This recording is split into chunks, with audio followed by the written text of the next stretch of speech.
بسم اللہ الرحمن الرحیم۔ مقام صفین جاتے ہوئے حضرت سیدنا علی المرتضیٰ شیر خدا کرم اللہ تعالی وجہہ الکریم کا لشکر ایک ایسے میدان سے گزرا جہاں پانی نہیں تھا۔ پورا لشکر پیاس کی شدت سے بے تاب ہو گیا۔ وہاں ایک گرجا گھر تھا۔ اس کے راہب نے بتایا کہ یہاں سے 2 فرسخ کے فاصلے پر پانی مل سکے گا۔ کچھ حضرات نے وہاں جا کر پانی پینے کی اجازت طلب کی۔ یہ سن کر آپ کرم اللہ تعالی وجہہ الکریم اپنے خچر پر سوار ہو گئے اور ایک جگہ کی طرف اشارہ کر کے کھودنے کا حکم فرمایا۔ کھدائی شروع ہوئی۔ ایک پتھر ظاہر ہوا۔ اسے نکالنے کی تمام تر کوشش ناکام ہو گئیں۔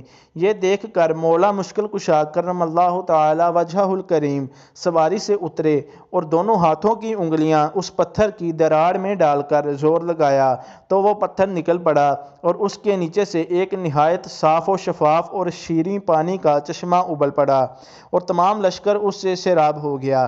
لوگوں نے اپنے جانوروں کو بھی پلایا اور مشکیزے بھی بھر لیے۔ پھر آپ کرم اللہ تعالی وجہہ الکریم نے وہ پتھر اس کی جگہ پر رکھ دیا۔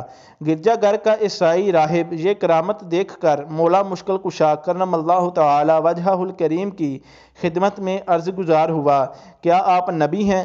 فرمایا نہیں۔ پوچھا کیا آپ فرشتے ہیں؟ فرمایا نہیں۔ اس نے کہا پھر آپ کون ہیں؟ فرمایا میں پیغمبر مرسل حضرت سیدنا محمد بن عبداللہ خاتم النبیین صلی اللہ تعالی علیہ وسلم کا صحابی ہوں، اور مجھ کو تاجدار رسالت صلی اللہ تعالی علیہ وسلم نے چند باتوں کی وصیت بھی فرمائی ہے۔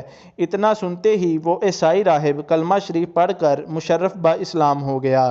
آپ کرم اللہ تعالی وجہہ الکریم نے فرمایا، تم نے اتنی مدت تک اسلام قبول کیوں نہیں کیا؟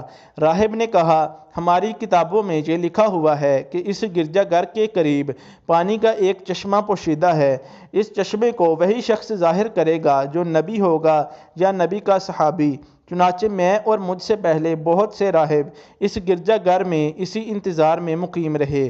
آج آپ کرم اللہ تعالی وجہہ الکریم نے یہ چشمہ ظاہر کر دیا تو میری مراد بر آئی، اس لیے میں نے دین اسلام کو قبول کر لیا۔ راہب کا یہ بیان سن کر شیر خدا کرم اللہ تعالی وجہہ الکریم رو پڑے اور اس قدر روئے کہ ریش مبارک آنسوؤں سے تر ہو گئی۔